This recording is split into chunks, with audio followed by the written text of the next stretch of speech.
क्या हुआ जब मौत के कुएं में बड़ी दुर्घटना से अपने भक्त की जान बचाने स्वयं आ गए महादेव। उसके बाद जो हुआ उसे देखकर आपके रोंगटे खड़े हो जाएंगे। जी हाँ दोस्तों, यह सत्य चमत्कारी घटना हमें लिखकर भेजी है सुरेश जी माली ने, जो राजस्थान के भिलवाड़ा में रहते हैं। परंतु सुरेश जी ने हमें बताया कि मैं इस कहानी का मुख्य पात्र नहीं हूँ, मैं मात्र दर्शक हूँ। एक बार हमारे भिलवाड़ा में एक मेला लग रहा था जहाँ पर सभी तरह के झूले आए थे। मेरे ज़्यादा दोस्त नहीं हैं, मैं अकेला उस दिन मेला देखने चला गया। वहाँ पर एक मौत का कुआं भी लगा हुआ था। मैंने आज से पहले मौत का कुआं कभी नहीं देखा था, परंतु मुझे इन सब चीज़ों का बहुत ज़्यादा शौक है। मैंने टिकट लिया और चढ़ाव चढ़ के मैं ऊपर गया, और जब यह मौत का खेल शुरू हुआ तो मेरी आंखें फटी की फटी रह गई, क्योंकि उस मौत के कुएं में 2 से 3 व्यक्ति थे, कोई बाइक पर तो कोई कार पर। अलग अलग प्रकार के स्टंट दिखा रहे थे बिना अपनी जान की परवाह किए। यह देखकर मुझे उन पर बहुत ज़्यादा दया आई। मैंने मन ही मन सोचा, वाकई में इनकी ऐसी क्या मजबूरी होगी कि उन्हें इतना मौत का सामना करना पड़ रहा है। तभी मेरी नज़र उस मौत के कुएं में स्टंट कर रहे एक कार चालक पर पड़ी। वो कुछ अजीब ही था। वो कभी स्टीयरिंग छोड़ के कार से बाहर हाथ निकालता। वो बहुत ही ज़्यादा स्टंट कर रहा था, मानो उसे पैसों की बहुत ज़्यादा ज़रूरत हो। वो एक एक करके सभी लोगों से 10-10 रुपए भी लेते जा रहा था। जब शाम हुई तो वो व्यक्ति अपने घर के लिए रवाना हो रहा था। तब मैंने उसे रोका और उससे पूछा कि आखिर ऐसी क्या मजबूरी है कि तुम इस मौत के कुएं में कार चलाते हो, वो भी बिना अपनी जान की परवाह किए। क्या तुम्हारा परिवार नहीं है? क्या तुम्हें अपने बीवी बच्चों की चिंता नहीं है? और मेरी यह बात सुनकर वो व्यक्ति बहुत ज़्यादा उदास हो गया। उसने मुझसे कहा कि मेरा नाम रवि है और हर व्यक्ति का परिवार होता है, परंतु परिवार के साथ मजबूरियां और जिम्मेदारियां भी होती है। और उसने मुझसे कहा, यही पास ही में मेरा घर है, कृपया मेरे साथ चलिए। जब मैं उसके साथ उसके घर पहुंचा तब उस घर की हालत बहुत खराब थी। एक सिंगल रूम था, उसके ऊपर भी पत्रे डले हुए थे। एक साइड महादेव का मंदिर बना हुआ था, शायद रवि महादेव का अनन्य भक्त था। एक साइड एक बेड था जिस पर एक 5 से 6 साल की बच्ची लेटी हुई थी। मैंने रवि से पूछा कि इसे क्या हुआ। तब रवि ने मुझे जवाब दिया कि इसकी माँ बचपन में ही गुजर गई। अब इसके पालन पोषण की जिम्मेदारी मेरे ऊपर है, और इस 5 से 6 साल की उम्र में ही इसे एक बहुत गंभीर बीमारी हो गई है, जिसके ऑपरेशन के लिए मुझे अगले 1 हफ्ते के अंदर 2 लाख रुपए की ज़रूरत है। सबसे जल्दी और आसान पैसा कमाने का तरीका मुझे वो मौत का कुआं ही लगा, इसलिए करीबन 15 दिन से मैं वहाँ पर गाड़ी चला रहा हूँ और लोगों को स्टंट दिखा के मनोरंजित कर रहा हूँ। और अब मुझे मात्र 4 से 5 दिन गाड़ी और चलानी है, मेरे 2 लाख रुपए इकट्ठे हो जाएंगे। ये बात सोचकर रवि बहुत खुश था, और उसकी इस हिम्मत और जिंदा दिली को देखते हुए मैंने भी उसकी पीठ थपथपाई। उसके बाद मैंने उससे कहा कि मैं कल आऊँगा तुम्हारा शो देखने। फिर उसकी बेटी के सफल ऑपरेशन के लिए मैंने उसे आश्वासन दिया और मैं वहाँ से चला गया।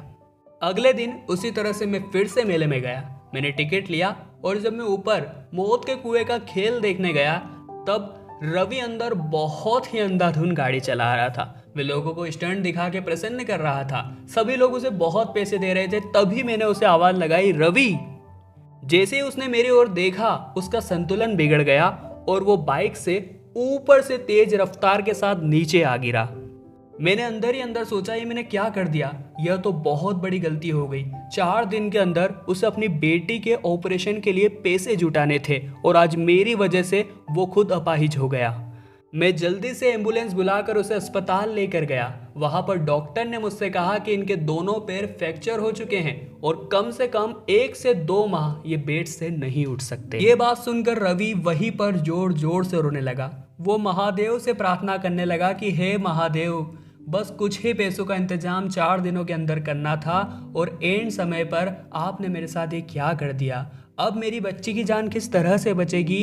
कृपया करके मुझे कुछ इशारा दिखाइए, कृपया करके मेरी मदद कीजिए। सूरज जी मामूली से पास ही के स्कूल के चपरासी थे। उनके पास इतने पैसे नहीं थे कि वे रवि को उधार दे सके। तभी वे पास ही के एक शिव मंदिर गए और वहां जाकर उन्होंने प्रार्थना की। उन्होंने कहा कि हे भगवान, शायद ये मेरी वजह से हुआ है। अगर उस समय मैं रवि का ध्यान भंग नहीं करता तो वो अच्छी तरह से स्टंट करता और शायद 4 दिनों के अंदर 2 लाख रुपए पूरे करके अपने बेटी का ऑपरेशन करवा लेता। अब मैं आप ही से प्रार्थना करता हूँ कि उसकी बेटी के इलाज के लिए 2 लाख रुपए का इंतजाम इस हफ्ते के दौरान करवा ही दीजिएगा।